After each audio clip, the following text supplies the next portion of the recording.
رات کے 2 بج رہے تھے۔ تیز بارش کی آواز پورے شہر میں گونج رہی تھی۔ سڑکیں سنسان تھیں، مگر ایک لڑکی ننگے پاؤں بارش میں بھاگی جا رہی تھی۔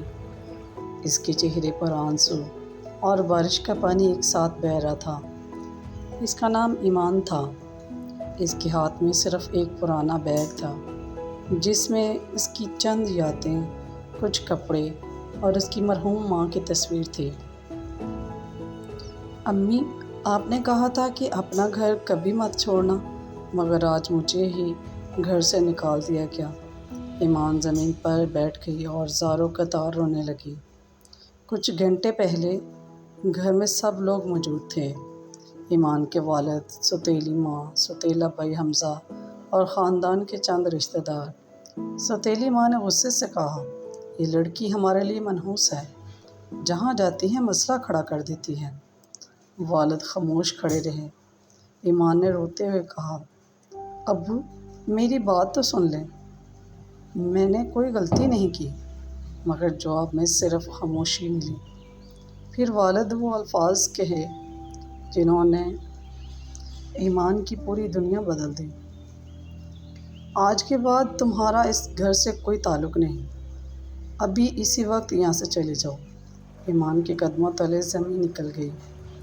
وہ آخری بار اپنی ماں کی تصویر کے سامنے گئی، تصویر کو سینے سے لگایا اور بغیر کچھ کہے گھر سے نکل گئی۔ بارش میں چلتے چلتے اچانک ایک تیز رفتار گاڑی اس کے قریب آ کر رکی۔ گاڑی سے ایک نوجوان باہر نکلا۔ آپ ٹھیک ہیں؟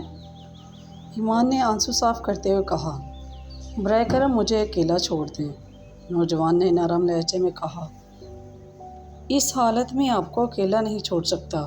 ایمان بے ہوش ہو کر سڑک پر گر گئے۔ نوجوان نے فوراً اسے سنبھالا اور اپنی گاڑی میں بٹھا کر ہسپتال کی طرف روانہ ہو گیا۔ مگر اسے کیا معلوم تھا کہ یہی ملاقات دونوں کی زندگی بدل دے گی۔ اور دوسری طرف اسی رات ایمان کے گھر ایک ایسا راز سامنے آنے والا تھا جو 50 سال سے سب سے چھپایا جا رہا تھا۔ یہ راز صرف ایک خاندان نہیں بلکہ کئی زندگیاں تباہ کرنے والا تھا۔ ایمان کو بے ہوشی کی حالت میں ہسپتال لایا گیا۔ ڈاکٹرز فوراً اس کے علاج میں مصروف ہو گئے۔ وہ نوجوان جس کا نام زین تھا، ہسپتال کے باہر بے چینی سے چہل قدمی کر رہا تھا۔ وہ بار بار یہی سوچ رہا تھا کہ آخر ایک معصوم لڑکی آدھی رات کو اس حالت میں سڑکوں پر کیوں بھٹک رہی ہے۔ چند گھنٹوں بعد ڈاکٹر باہر آئے۔ فکر کی بات نہیں، مریضہ اب خطرے سے باہر ہے، شدید ذہنی صدمے اور کمزوری کی وجہ سے بے ہوش ہوئی تھی۔ زین نے سکون کا سانس لیا۔ جب ایمان کو ہوش آیا تو اس نے خود کو ہسپتال کے بستر پر پایا۔ وہ گھبرا کر اٹھ بیٹھی۔ میں کہاں ہوں؟ زین نے مسکراتے ہوئے کہا، آپ محفوظ ہیں، آپ سڑک پر بے ہوش ہو گئی تھیں، اس لیے میں آپ کو یہاں لے آیا۔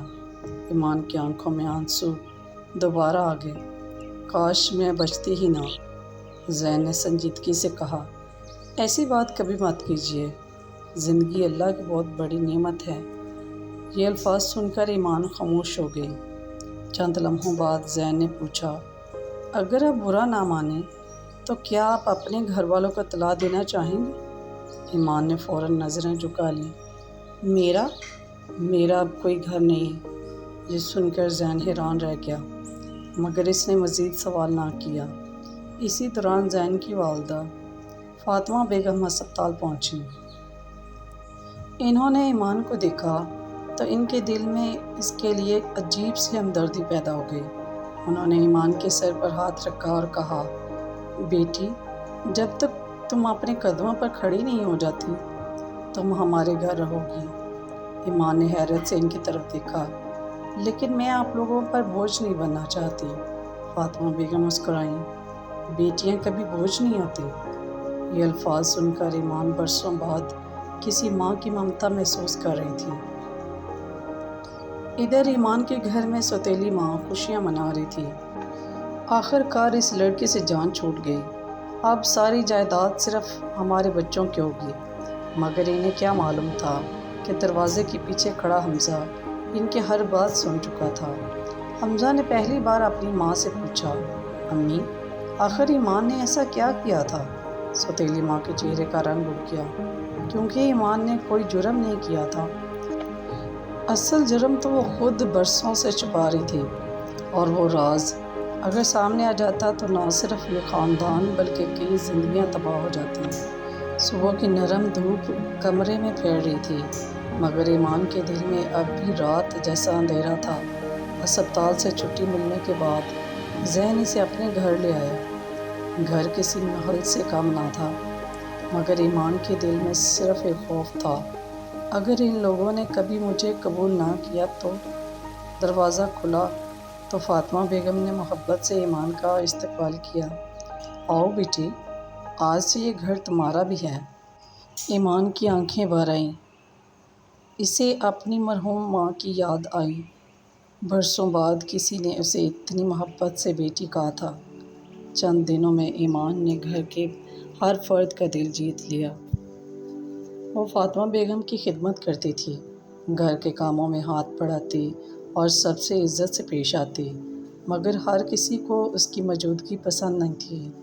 ایک دوپہر اچانک ایک مہنگی گاڑی گھر کے سامنے آ کر رکی۔